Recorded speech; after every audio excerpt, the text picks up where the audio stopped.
We're gonna get into this Division 2 review. At this point in which I'm recording this podcast, I have like 50 hours on the Division 2. I finished the story. I beat it on stream. Follow me on twitch.tv/theblack Hokage if you don't believe me.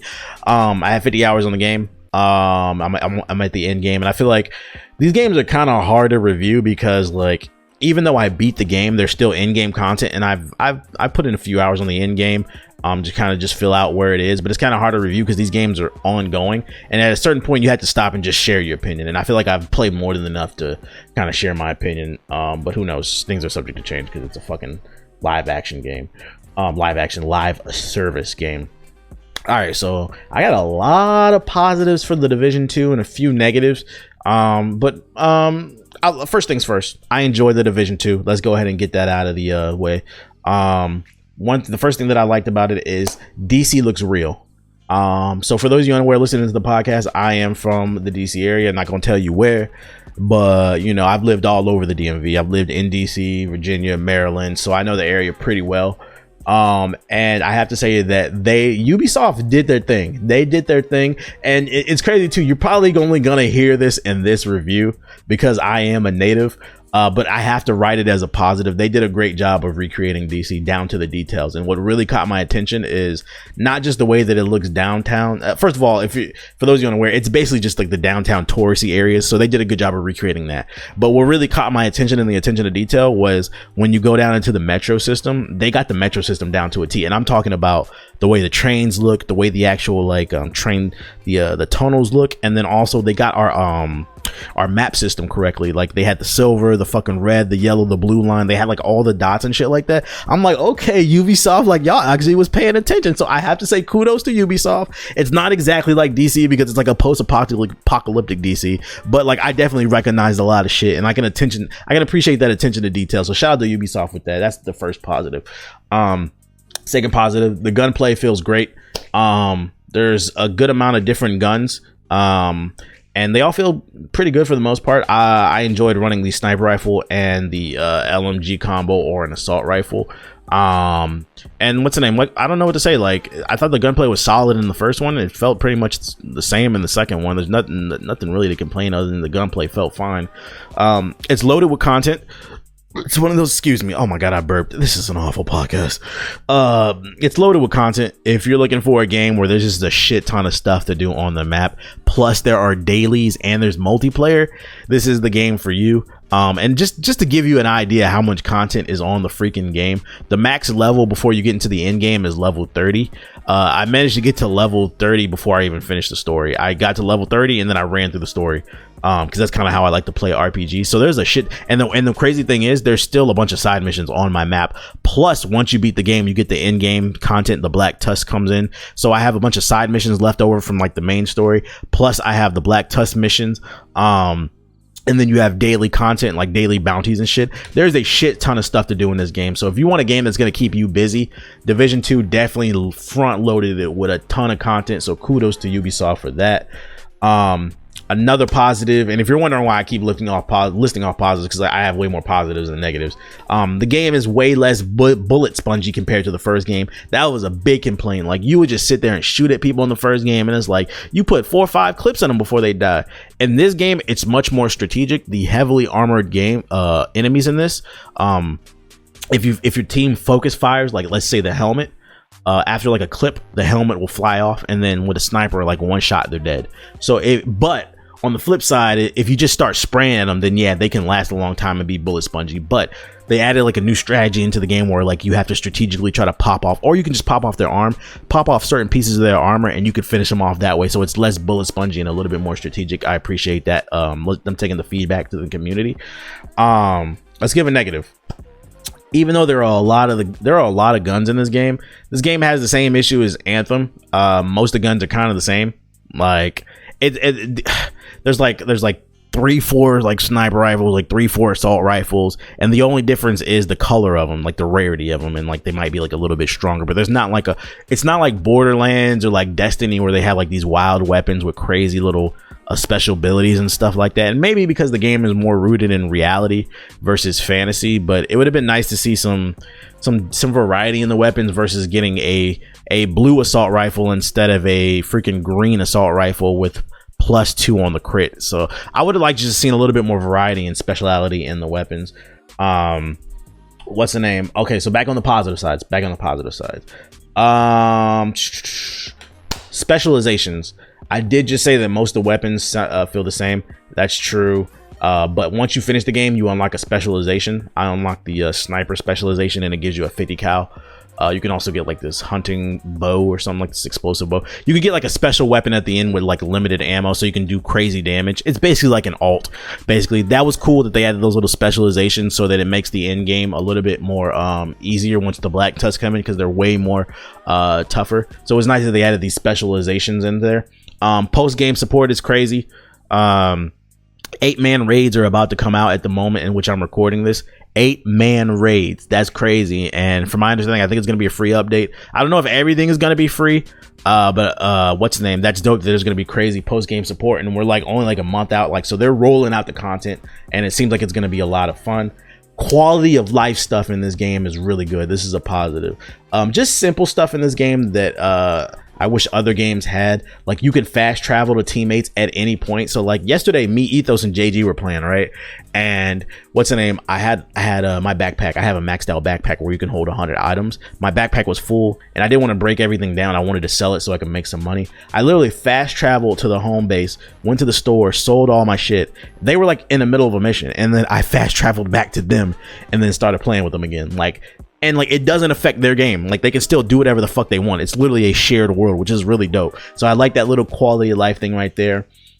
There's matchmaking at any point in the mission. So before you start a main mission, you can turn matchmaking on by hitting like X on the Xbox controller. I played on the PC version, by the way, and then it'll turn the matchmaking on, and you might not get somebody right then and there, but while you start the mission, somebody just might pop up and then he can help you out, which is really dope. So you never have to play this game alone, and there's open mics. I made some interesting friends playing this game.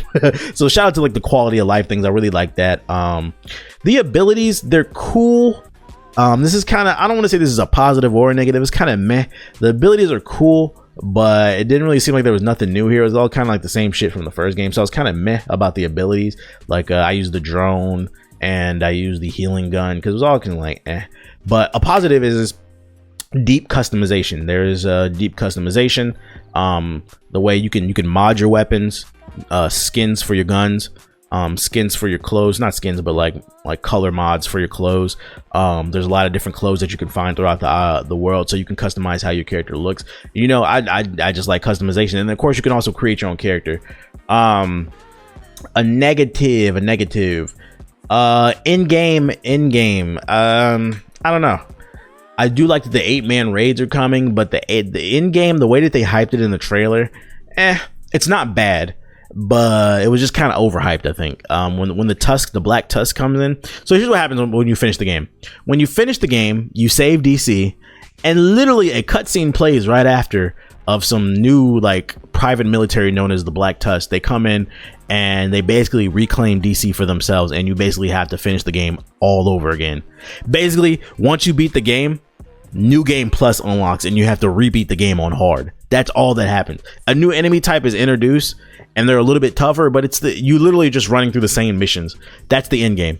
They hyped it up way too much, and I don't know what I would like to say, but like, I don't know, I was a little bit disappointed with the end game. I'm still playing it, still trying to get my loot gear up so that we can get better for multiplayer, but like, I don't know, I just thought it would be something a little bit more exciting. It would have been cool maybe if you unlocked like a new part of DC or something, so you could explore new areas, but it's literally you're just going through and playing through the same missions on hard, basically, with a new enemy type.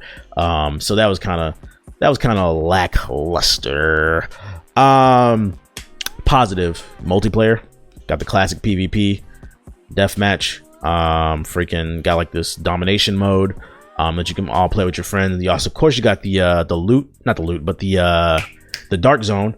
In the dark zone, there's been some improvements to that too. There's 3 different dark zones in DC with they're for like different levels, so that at any point, whether you're a low, a mid tier, or a high tier, you can play in the dark zone if you like. And what's really dope, I like, is they introduced non-contaminated loot in the dark zone. In the first one, it was like basically you go into the dark zone, you shoot high-level NPCs, they drop rare loot, and then you had to turn yourself into a target because you had to extract the stuff to the helicopter and people could steal your loot. And this one, they drop a lot of non-contaminated loot, so you literally can just go into the dark zone, take on high level enemies and get rare loot, and you don't have to extract it. Now, some of it does have to be extracted. It's like a 50-50 thing, but basically the game does a better job of rewarding you by not making everything contaminated and everything turning you into a target. So I appreciate that little quality of life change right there. I don't know how many people mentioned that, but I thought that was pretty dope. Negative. This game is full of freaking glitches.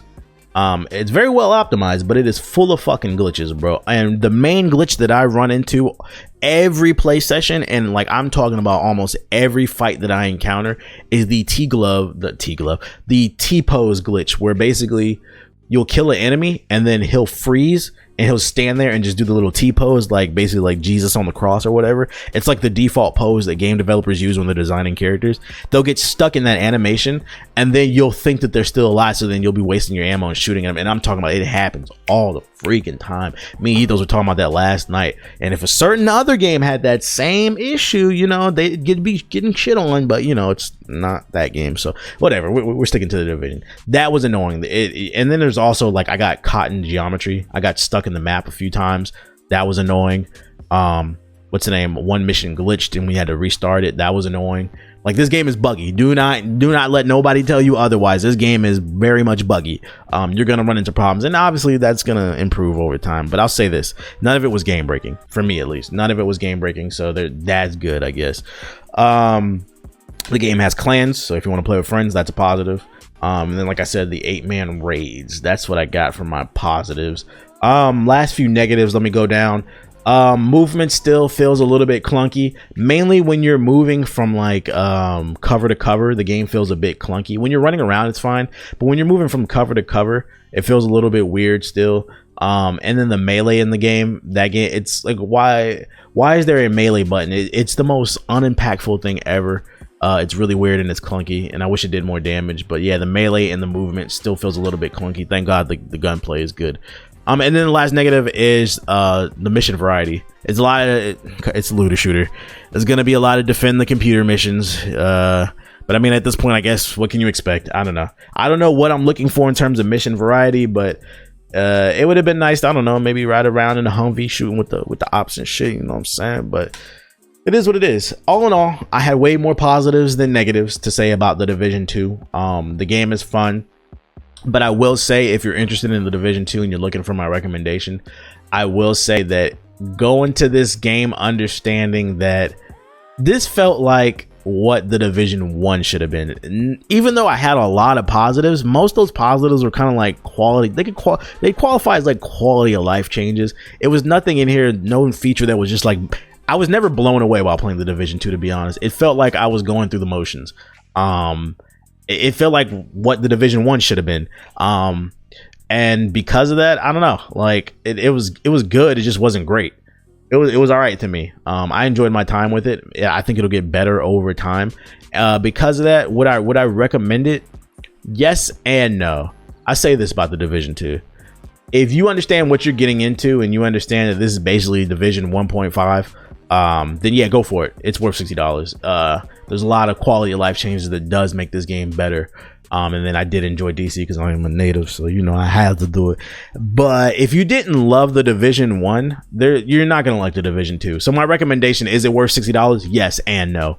If you're interested or you like the Division 1, pick it up. If you were never interested in this game, or you played it and you didn't like the Division 1, you're not gonna like the Division 2, because it's honestly, it's nothing here big. It's just very refined and polished. I'll say that about the Division 2. And those are my thoughts. Hopefully that helped. If it didn't, oh well, you'll get over it. I don't really give a fuck. Hey, thanks for watching my video. If you're new here, hit the subscribe button and tap the bell icon so you'll never miss another video. Also, consider pledging my Patreon. It helps keep the lights on. There's a link in the description box below. Peace.